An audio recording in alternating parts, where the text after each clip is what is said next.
Good afternoon, everyone, and welcome to the Women's EHF Champions League Expert Hangout.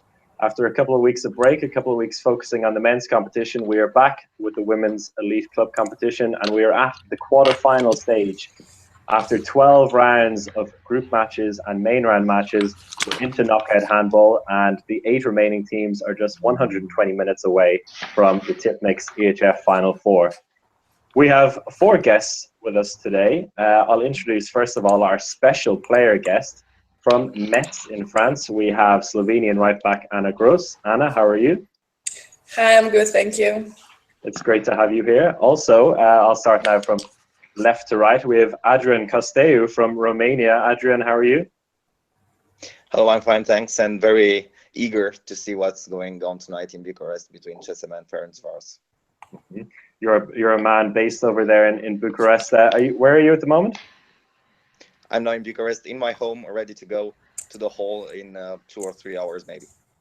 Very good. Beside him, we have Kevin Domas, our French correspondent. Kevin, how are you today? Hi, everybody. I'm fine, thanks. And beside him, we have Nemanja Savic, our Balkan representative. He's a little bit everywhere. Is Nemanja? Nemanja, how are you today? Very, very good, thanks. And seeing as we have Anna from Metz as our special guest today, I think we should start with Sunday's game between Metz Handball and their game against Gros. Probably a very interesting game, a special game for you, Anna, seeing as you were a Gros player back between, I think, 2010, 2012. And how does this match, or how does the impending encounter, what does it mean for you?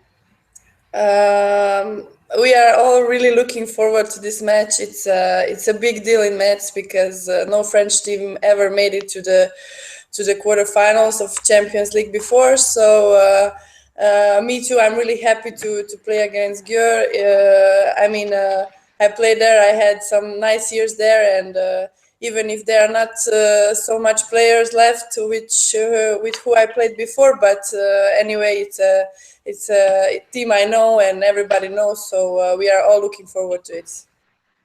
Very nice. And Kevin, I'll ask you this question because you are a French correspondent. What is the media reaction or the general thoughts about this match for Metz? French teams haven't been very much represented in the quarterfinals. A little bit of research we did just before showed that Besançon was the last team to reach the quarterfinal way back in 1999.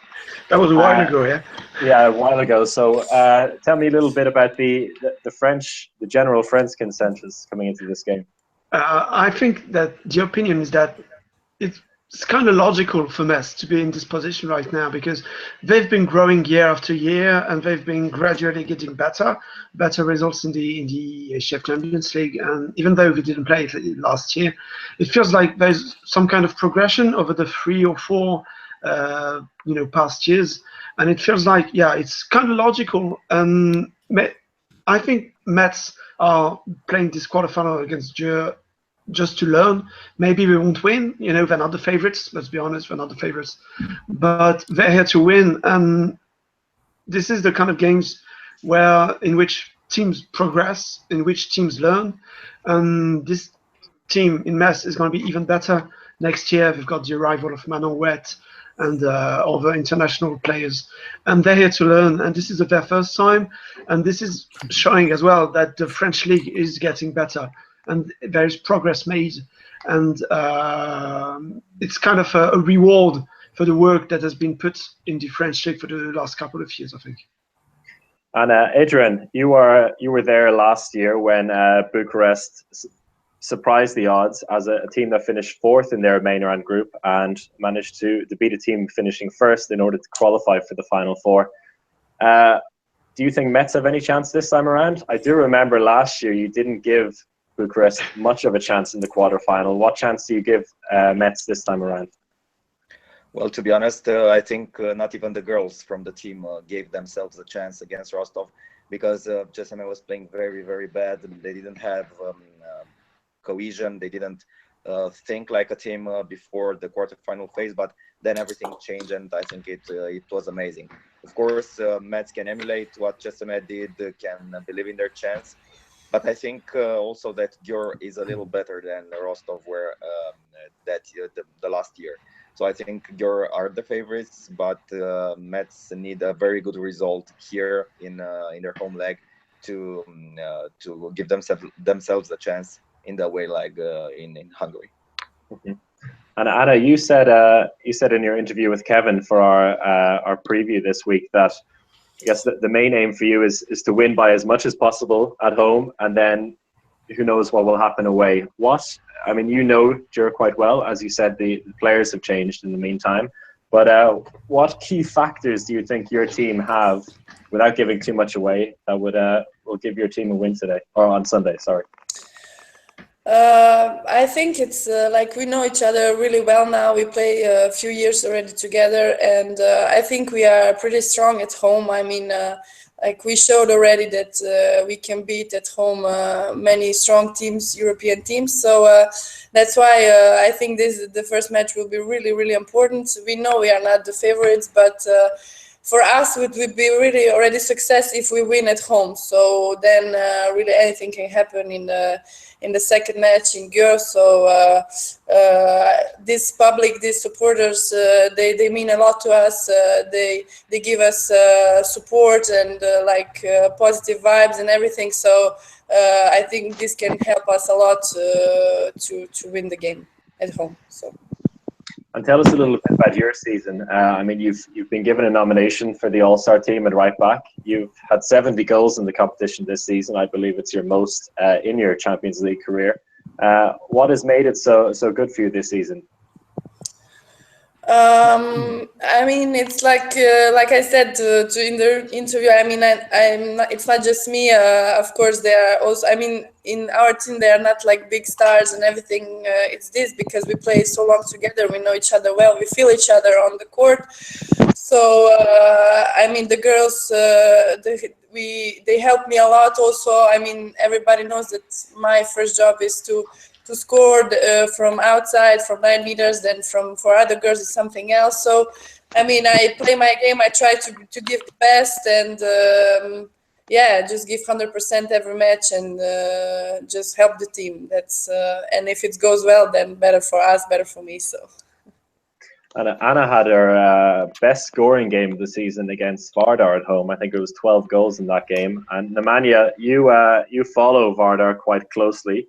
I'm sure you had watched that game between Metz and Vardar where Metz won so convincingly. Do you think there's any chance, or what kind of chance do you give them to do something similar against Gyor this weekend? Well, there is a chance, obviously. You know, if you look at the preseason rankings and during the season, you know, Gyor is the name on everybody's lips. You know, it's the #1 favorite, given also that the Final Four is played in Hungary. But obviously, you know, while there is a game to be played, there's always a chance. You know, especially for the feisty, battling team like Metz. You know, they've seen it happen. You know, they know it's possible, and now that they're in the quarterfinals for the first time in history, you know, it's obvious that you know, with the team spirit and anything can be achieved. But also, you know, Anna will correct me if I'm wrong. She's quite fond of playing away at Gyor. Last time it was like 11 goals or something like that in Gyor, isn't it? Yes. Yeah. Yeah. So. It's true. So yeah, there is another thing in favor of Metz. But yeah, I really would like to believe, for the sake of handball and for the sake of interesting developments, that Metz are very capable, more so away at Gyor. So yeah. Well, I think if Anna can reproduce that scoring form away from home and do it again this weekend at home, I think Metz will have a very good chance. But Kevin, if you were to name 2 factors that will give Metz the victory this weekend, what would they be? I think the fact of playing at home would be very important, because Metz has shown this year that they had grown and they had the possibility to beat top European clubs like Vardar, but also like Budućnost. They only lost 1 game at home this season, so I think playing at home would be very important. And I think that they've got nothing to lose. You know, basically, Gyor wait for Dieu to be playing in the Final Four, and nobody expects Metz to make it through just like Bucharest last season, and maybe they can surprise them. It's very hard to beat Dieu on aggregate on two games, but on one, anything can happen. Especially if you're playing at home, especially if you've got nothing to lose, they've got nothing in the back of their minds. They just have to enjoy the occasion and to make the most of it. And even if they don't make it at the end of the day, winning the first game would be for Metz, and I think they've got nothing to lose, and they can beat Dieu, I think. Interesting. That's positive words for you, Anna. I guess coming into the game with no expectations as the underdog, it's a fun position to be in. Yeah, for sure. I mean, like Kevin said, I think Dieu has everything to lose, and we have we can just win. I mean, we have nothing to lose, so we can just be like relaxed and just play 100% and enjoy handball. So that's the positive thing for our side. So let's move on to the team we spoke about earlier. Another team that this time last year had absolutely nothing to lose in their quarterfinal, but this year it's a very different scenario. Bucharest, they are the defending champions. They've had their ups and downs this season. They've had a few different coaches so far this season. Maybe, Adrian, you can give us a bit of an overview about what's happening with their coaching situation and with the team in general. Well, I think we're gonna need 2 hours if we're going to go through Give us the brief version. Yeah, I think Testament had the big trouble when they won the Champions League, because Kim Rasmussen's fate was already sealed before the Final Four in Budapest, and that win came from nowhere. So they had a big problem, because he didn't want to renew his contract. He'd already spoken to the Hungarian National Federation and signed there for coaching the Hungarian national women's team. And Testament had a big problem. They brought in Jakob Vestergaard, who was a technical director in 2014 there, but he was very changed. He did not get on with the goals very good, so he had to leave. The results were not good. They were clinging over the last spot in the group, and after that they managed to win against Rostov and Midtjylland in the last 2 games. In came Aurelian Roșca, who had a great result as the junior national Romanian women team in 2014, winning the World Championship. But he isn't a great, so to say, he's a good coach, but he cannot impose his view over a very good team like CSMA with experienced players and very, very talented players. So he left because the players did not get on with him, and Per Johansson was brought 7 days before the game against Ferencváros. It's a big change. It's a coach who did not perform for the last 5 years. He was the Swedish women's national coach in 2012. After the Olympic Games, he left. But CSMA felt like they didn't have anything to lose. They had big problems. The team, you said that were ups and downs, but mainly downs. And now I think it's okay. All the sources from the team, the players, the coach, the staff are saying that the atmosphere is very good, and it's kind of a resemblance with what happened last year. So the team is very motivated, and they want to win against Ferencváros tonight. How much of an impact do you think Per Johansson can make in, well, as you said, 7 days before the game? It's not an awful lot of time. And also knowing that he's just there until the end of the season before Helle Thompson comes in. So what do you think he's done with the team? Actually, if CSMA lose against Ferencváros, he will be only for 2 weeks in charge, or 3 weeks in charge for the team. So that's a big risk. The management said that they know that it's a big risk, but Per Johansson can bring some surprises to the team for Ferencváros, mainly because they don't know what to expect from CSMA. Of course, there are those players. There is Bela Gulden. There is I don't know, maybe Majda Mehmedovic. There is Paula Ungureanu between the posts. But I think there will be a lot of changes, mainly in defense, because the defense was the biggest problem for Chessame.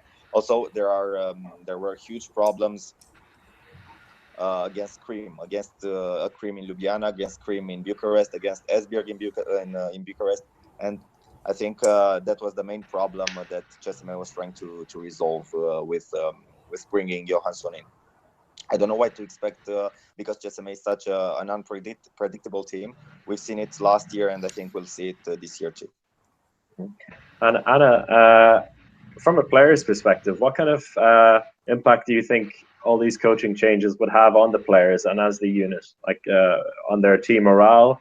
Obviously, on training, there's a difference. Have you ever experienced anything like that as a player? Yeah, when I was in Győr, we changed the coach.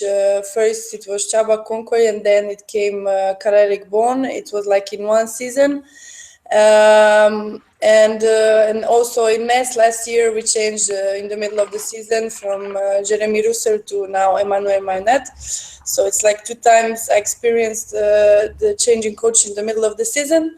But I mean, the play. Of course, it's different. I mean, you have to accept the way of coaching, the way of working, the trainings. Everything normally changes. But like in Metz, when Emmanuel he came, we didn't change a lot. He stayed with the same systems because we were successful with this system before. So he didn't want it to change a lot because it was working. So it's normal. But you have to adapt to it. You have to accept it, the situation, and just try to be focused and give 100% every training. So you can't really think about it. Oh, the coach has changed, blah blah. So it's just like you're a professional. You have to accept it and just work all the time. Yeah, very interesting. Nemanja, how do you see this game going? Sorry, I was offline for a little bit because my internet broke, so we have to repeat the question. That's why I asked you. I wanted to test you. I saw you went offline for a moment. We're on the topic of Chessame Bucuresti against FTC. How do you see the game going as a whole? Well, first of all, I wasn't convinced by the consistency of the defending champions this season. Although there is an obvious amount of quality, you know, and Adrian will agree with me. You know, there is a huge amount of individual quality with them, and really with the Hungarians, you know, and the way they play and the way that they're boosted with the two Hungarian teams with a chance of being at the Final Four. I think it's going to be very tight. I will have to say that I'm a little bit biased towards the Hungarian team because we've already seen the Chessame, but also trophy defense wouldn't be such a bad thing. Don't you agree, Adrian? I don't know if something that ever happened in the Final Four, no, but in the Women's Champions League, I don't think so either. So I think Chessame will be hard. It will be hard for Chessame to win another Champions League title because, as you said, it's very difficult to a team to repeat. But I think the main factor last year was that they played without pressure. They went there to enjoy themselves and see what happens. And what happened was great for them. But it's very difficult because now they have a target on their back, and it's very difficult for them to surprise again because all the other teams will see them as favorites and the team that they're not messing with. Yeah, it's difficult to fly under the radar. No factor of surprise anymore. You know, everybody's scouting them pretty thoroughly. But I also think that the motive of having a Budapest-based club at the Final Four will be a very interesting thing for the FTC. Even though they play some 40 kilometers away from Budapest, but still, you know, it would be interesting for Hungarian handball. Who knows? It's going to be very interesting. Going to be watching the game. I'm very eager to it, even more so than Adrian. Maybe, I don't know. No, you can. Very fittingly to the conversation we're having, we just got a question in on Twitter. And by the way, if you want to get in touch with us and ask us some questions, please tweet us at EHFCL, and we'll include them in the chat. And it comes from Folia, and she was asking whether you all believe in the curse of the champions. And as we mentioned before, in in the Benelux EHF Champions League, no winner has ever reached the Final Four the following season, and Montpellier made sure that continued by knocking out Kielce last week. Kevin, what are your thoughts on the champions curse and the responsibility and the pressure that's on champions in general?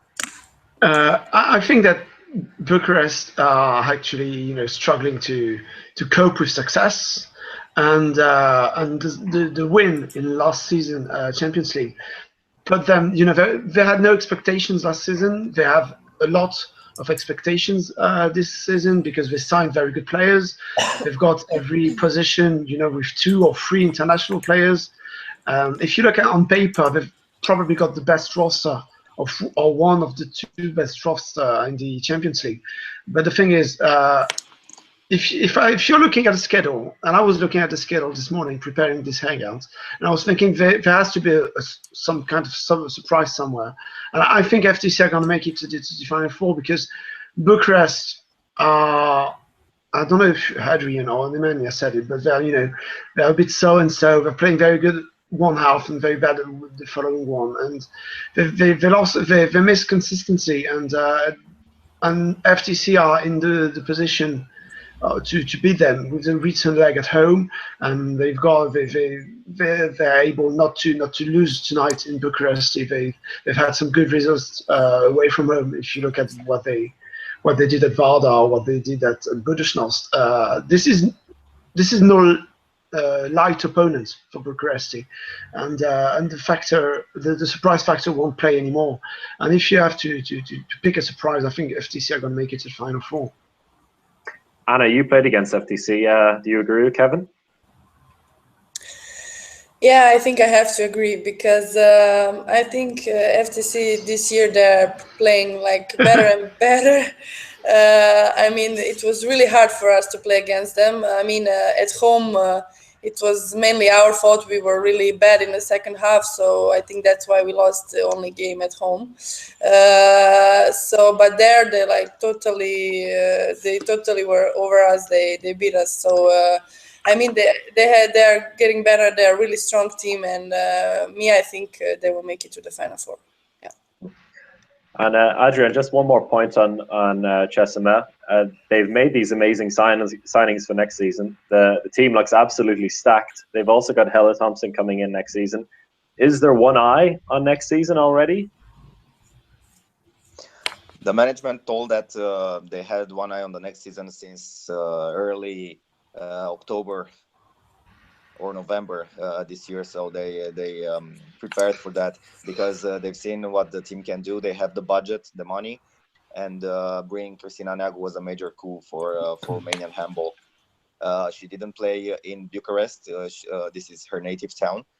She only played in Brașov and Olchim Râmnicu Vâlcea, and she coming back to Romania is huge for the Romanian handball because we only have one hall of 5,000 places here, but I think we can or Chessame can easily book 10,000, 15,000 hall, seated hall. So I think Chessame will be the team to beat next season because they have a stellar 9-meter line.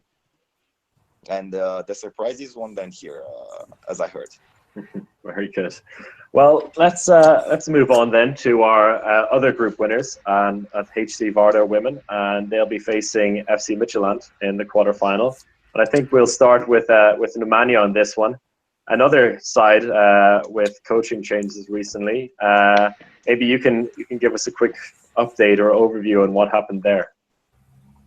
Well, there isn't much that happened that wasn't apparent on the court. The same thing that's kind of bugged Vardar since the start of the season, and even during the Indira Kastratovic reign was the thing that players are very good and the team is playing very well at home, but the consistency is lacking.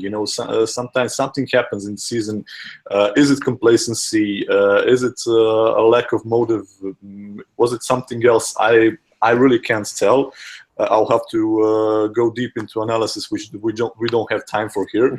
But I think that under Dibirova, who's a legendary player, there is plenty of motive. There is plenty of things for her to show. I will say an example.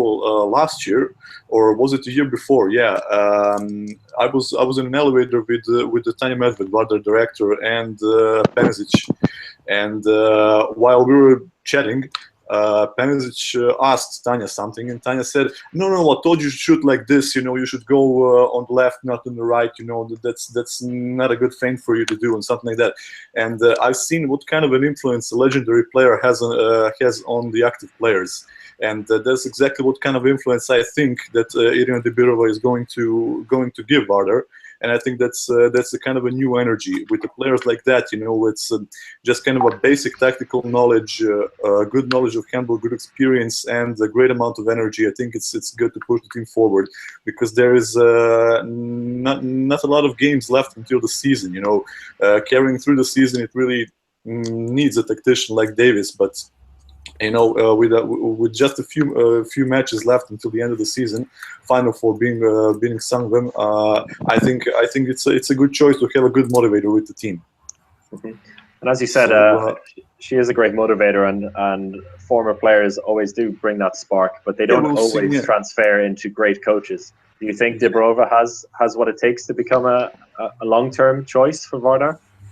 Well, that's one thing nobody can know, because she lacks considerable coaching experience at the highest level, But so did Indira Kastratovic, and she's done great things in Vardar, when they were just starting out. So nobody knows, She's got a lot of things to prove and a big shoes to fill. But I really do think that giving the confidence players need in a coach, and in situations like this, players really need somebody to confide to. I think she giving the patience and some time to build a team that she likes. I think that she can be. But one thing that Vardar needs from the management and from the players alike is the patience for a coach to really instill the system and start working under it. And Anna, the previous women's hangout we had, our special guest was Camilla Herem from Vardar. That was back in January, and at the time they were riding an unbeaten run. Everything was looking rosy and sweet. Then things changed. One of the big turning points, I guess, was the loss to Metz in Metz. Was there anything that surprised you about Vardar that day? Anything that didn't seem right?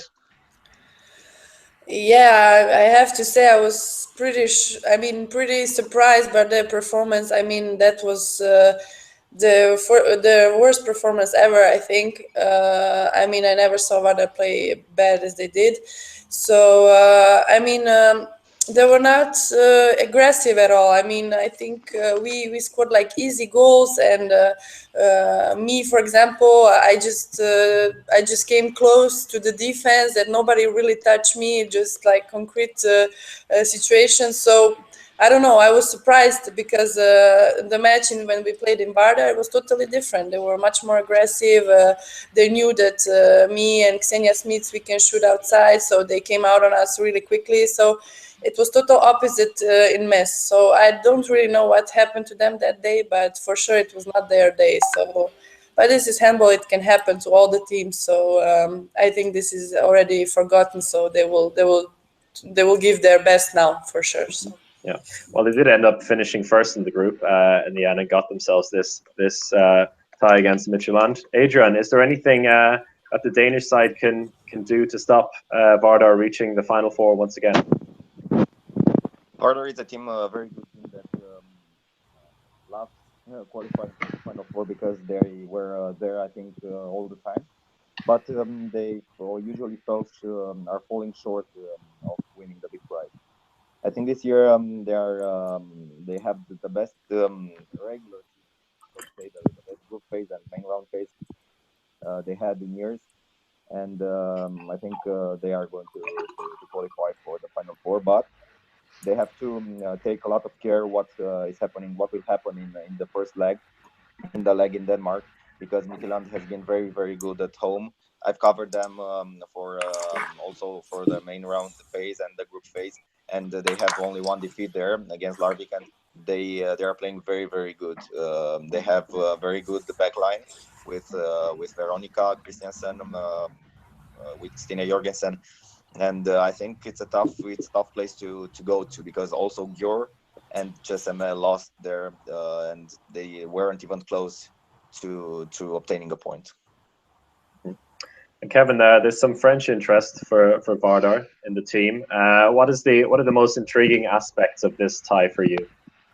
The most intriguing aspect is that will Vardar will be able to overcome?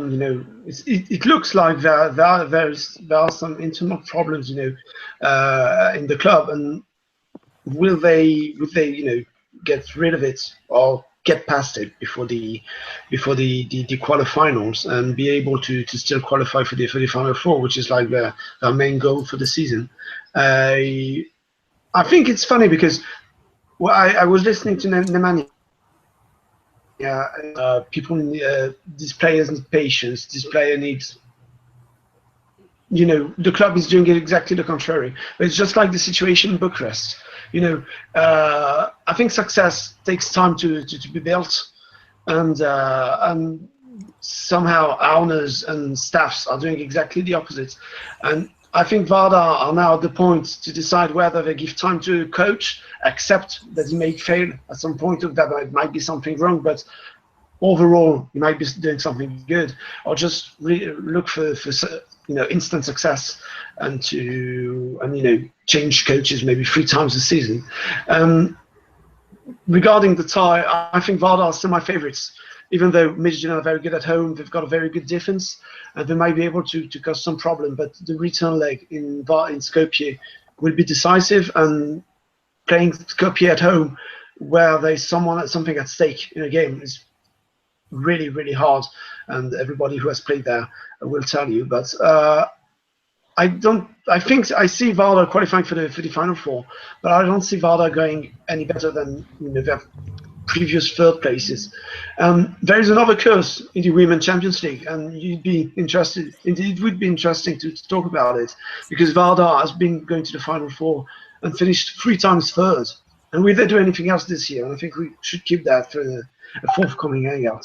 Yeah, well, let's touch on that very briefly as the last word on this game. And Nemanja, as you know this team better than anyone else here, can they break the bronze medal curse or run, or however you want to call it? Well, if I can recall for the previous Hangouts from the beginning of the season, I was thinking, yeah, definitely. But right now, I think a 3rd place will be some kind of a success for Vardar, because it will still mean 1 match won at the Final Four. With the new coach and the new setup, everything else will be a surprise, for me at least. So yeah. Okay, so not as much expectation in the team this year. At least, well, from the beginning of the season, there was plenty of expectation. At this stage, not so much. Yeah, it shows how unpredictable is the nature of women's handball. It is the way it should be. A couple of games can change everything. So I really do believe that one game won for Vardar at the Final Four, be it the finals or the 3rd place match, will be a success. But I really don't see him winning the Final Four this year.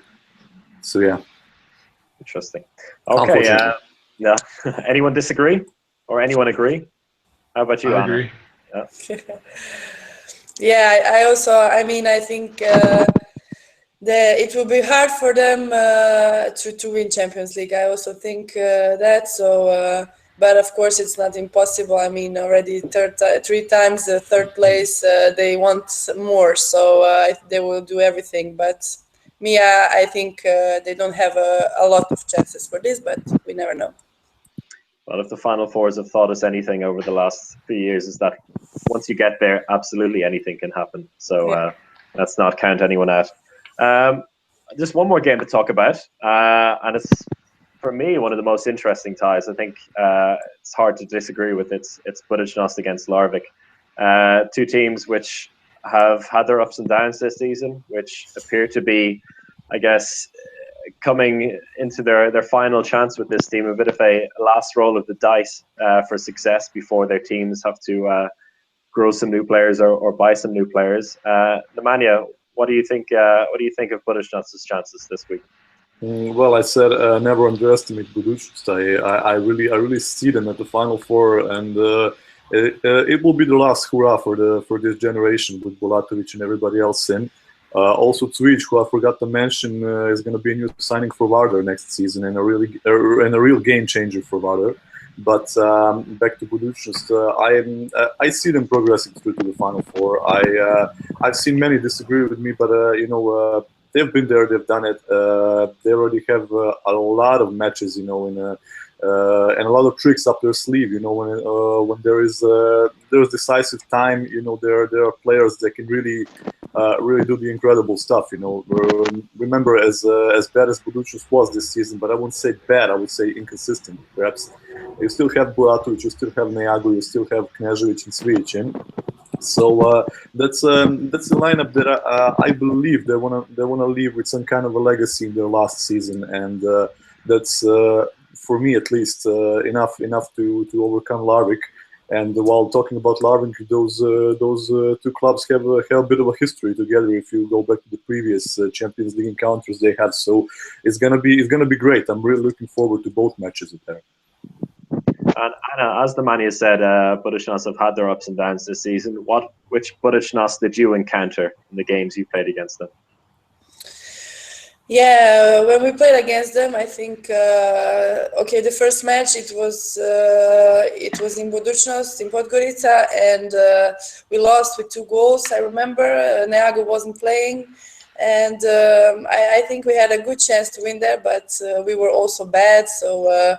So yeah, it was not so good for us. But then the game here in Metz was totally different. We had really a good day. Everything was going well for us, and we played really, really good match. So I said, but I think they were getting better and better now when the season is coming to the end. So yeah, I think Budućnost is always on the top. So I am not.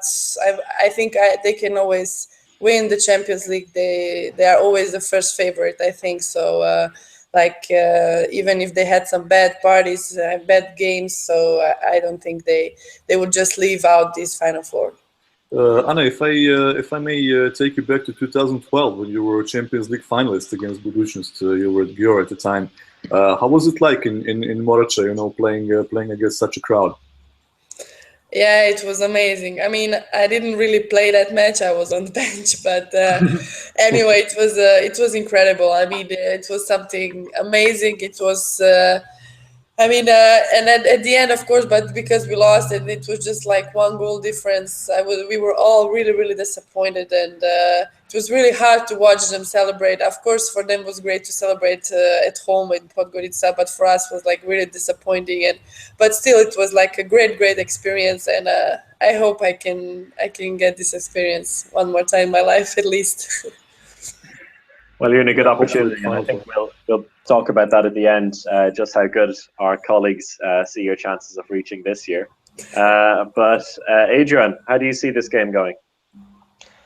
Well, you can never underestimate Budućnost with players like Bulatovic, like Neagu, like Vic, Knežević. I mean, they're all great players, and I think what helps them is they can unite in a team and motivate themselves. Very, very good. I've seen them in Budapest winning the trophy, and it was amazing for them. And I think that was sheer will and a great defense that only can happen if you have teamwork. They're heading into this tie with 3 consecutive wins. Both 2 wins, very important wins, against Vardar and against Ferencváros on their on away games. So I think Budućnost is speaking at the right time, and I wouldn't want to be Larvik right now. Well, you say that, but Larvik themselves haven't had the worst season of all. They've looked good at times, and Kevin's nodding, so I think he wants to back me up here. Yeah, because it's funny, because I listen to you guys and everybody's talking about Budućnost, but to me, Larvik are in exactly the same position as they were last season. They were facing Vardar with the return leg at home, and they exploded in Skopje last season. And if they don't explode in Podgorica, this weekend, I think they've got the chance to go further. And I think Larvik are gradually getting better this season. If you look at the result they got, I mean, at the end of 2016, it was like a loss, 2 losses to Krim, a loss at home against Saverhof, and now the latest result they got is a tie in Győr. They lost at home, to Győr by 1 goal. They beat Midtjylland, they beat Bucharesti. So I don't think you should underestimate Larvik. I think they're having a hell of a 2017 year so far. And if they don't explode, if they don't, go back home with a 7 or 8 goals deficits, I think they will be very, very close to getting to the Final Four. Yeah, and it should be said it's a clash of two completely different handball philosophies, and it can also be interesting to see from the perspective of just kind of trends in handball, and whether the Budućnost kind of a defensive minded philosophy will prevail against Larvik's flamboyance and speed and technical ability, and it'll be very interesting for the coaches to see it and the players alike from that perspective too. I think it's hard for Larvik, and the Scandinavian way of playing to handle important games in the Balkans. If you see how they played last season against Skopje, it was like they were liquid. They were so scared of the atmosphere, so scared of the physical side of handball.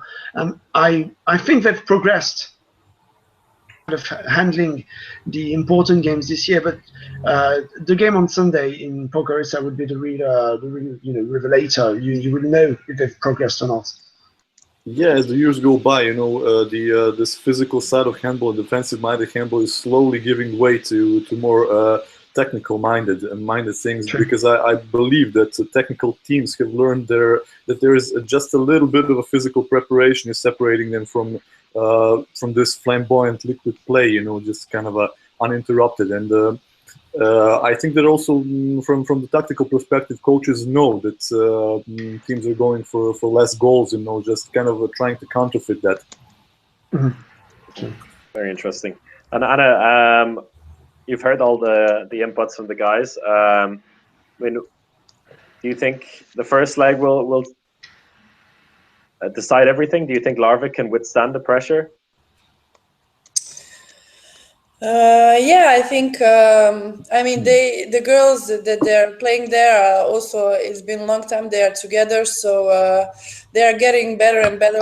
Like Kevin said, they're in 2017. They are really great. So I mean, for sure they will not just leave Budućnost win easily. So I think for sure it will be interesting. These both matches. Because they run a lot. I mean, it's typical Scandinavian handball, and they are dangerous with this running all the time, and they are really fast players. So yeah, for sure it will be really interesting, these two games. So we've spoken about all 4 games in depth. You've all heard each other's views on them. Now it's a fun part of the Hangout where I ask all of you to. Well, it's pretty easy this time in comparison to the start of the season. I want you to give me your final 4, your 4 participants, and which team you think will win. And I know Nemanja has had his ready for at least 3 weeks, so I'll ask him.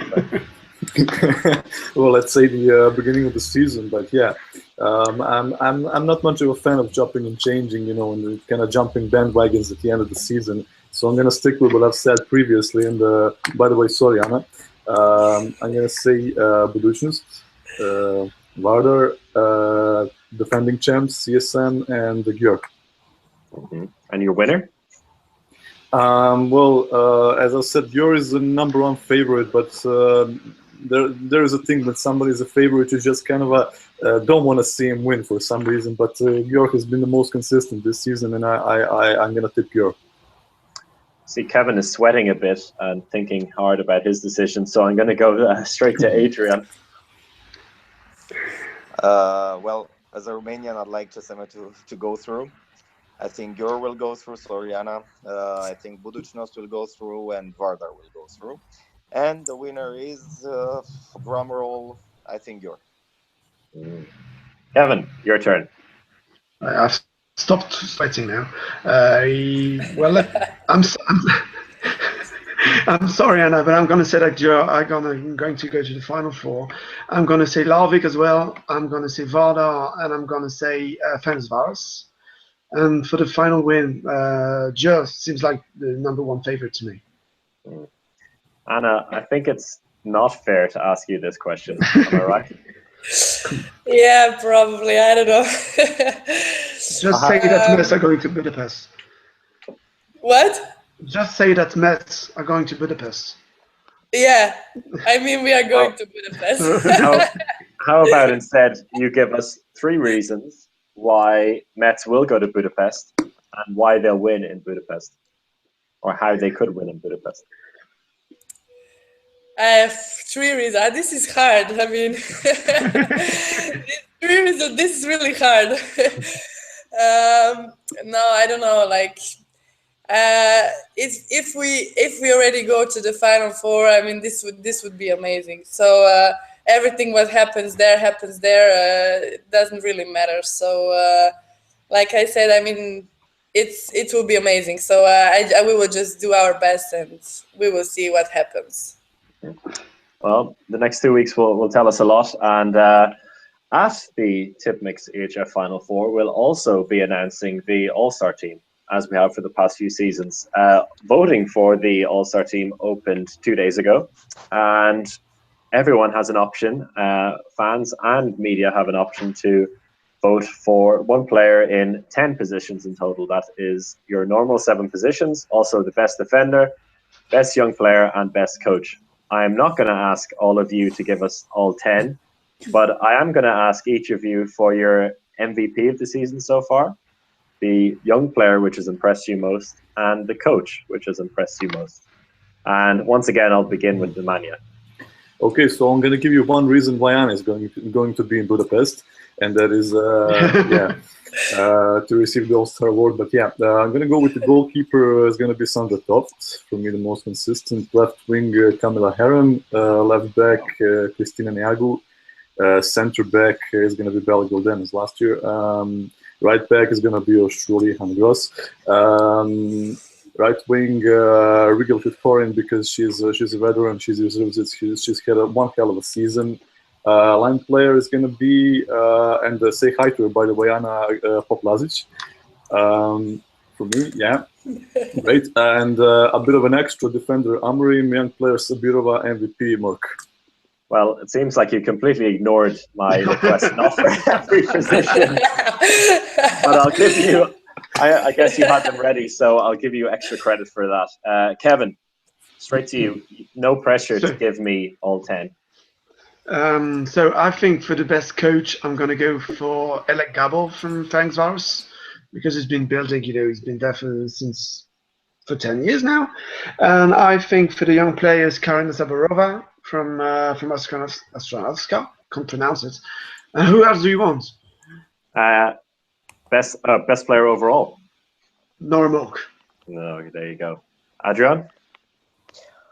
Well, for the best young player, I mean, it's a tie between Sabirova and Omoregie, because I've loved seeing Omoregie and how she plays. I've seen in her live in Bucharest and coming after an injury, and she was very, very good. For the top coach, I'd say Ambros Martin, because he's the Romanian national coach. And I don't know, the MVP is quite hard. I'd say Amanda Kurtovic for now. Anna, you can't vote for yourself here, but No. you can tell us which players have impressed you most, at least. Like the same, I have to say the best player, the best young player, or how, or best just player, best young, yeah, both if you want. Okay. The best young player. I mean, I think our Ksenia Smith, she was good, but she had some problems with her injuries. So, I think for me, Omoregie, she was good. I mean, she was really good. She was important for Cream, and so everybody was speaking about her. And then MVP, I don't know, hard to say. But No. I would say Bella Golden. I mean, I like her playing. I think she's just amazing, and she's like constant all the time. So I would say Bella Golden. Very good. Everyone at home, you can vote. If you visit ehfcl.com, you can see all the information. You can see bios and all of the players which have been nominated to help you decide. And as I mentioned before, at the Tipmix EHF Final Four at the beginning of May, we'll be announcing the winners. So that just leaves me to talk about what's coming up this weekend. Tonight we have Bucharest against FTC, and the other 3 games are on Sunday. Just in one word, all 4 of you, which game are you most looking forward to this weekend? Anna? My game. Our game. Thank God for that, okay. Nemanja? Oh, well, difficult one for me. It's Budućnost for me, yeah. Kevin? I think Metz is going to be very interesting. And Adrian? Thank you. Except the match I'll be attending tonight, I think Budućnost is the most interesting one to watch. A nice spread of answers, and I think that goes to show that all games this weekend are going to be very interesting. You can enjoy them all on ehftv.com beginning tonight and then also on Sunday. I hope you enjoy the games. I hope you enjoy the games next week as well. We'll be back in a couple of weeks with the next Benelux EHF Champions League Hangout. But until then, take care. Goodbye. Bye-bye. Bye-bye. Thank you. Bye.